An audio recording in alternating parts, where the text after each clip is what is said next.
Hello বন্ধুরা, সবাইকে স্বাগত জানিয়ে আজ বানাবো আম কাসুন্দি চিকেন।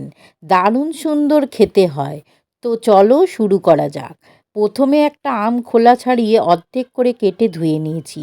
এবার গ্রেট করে নেব। তারপরে চিকেনটা ধুয়ে পরিষ্কার করে লবণ, হলুদ, লঙ্কা গুঁড়ো, গ্রেট করা আমটা আর 2 চামচ কাসুন্দি আর সর্ষের তেল 2 চামচ।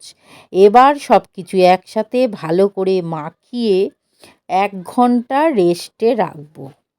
এবার মশলাটা করব।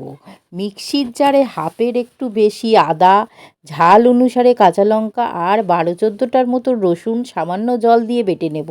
এবার কড়াইতে 3 চামচ তেল গরম হলে সামান্য জিরে, 2টো তেজপাতা, 2টো শুকনো লঙ্কা ফোড়নে দিয়ে সুন্দর গন্ধ বেরোলে 3টে পেঁয়াজ কুচি করে কাটা সেটা দিয়ে ভালো করে ভাজবো।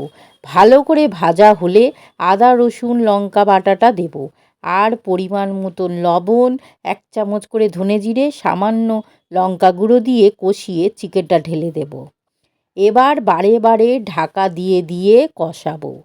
যখন তেল ছেড়ে আসবে তখন 1 চামচ চিনি দিয়ে মিশিয়ে নামাবো।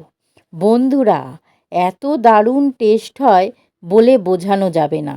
তোমরা একবার বানিয়ে খাও, অসাধারণ স্বাদ হয়।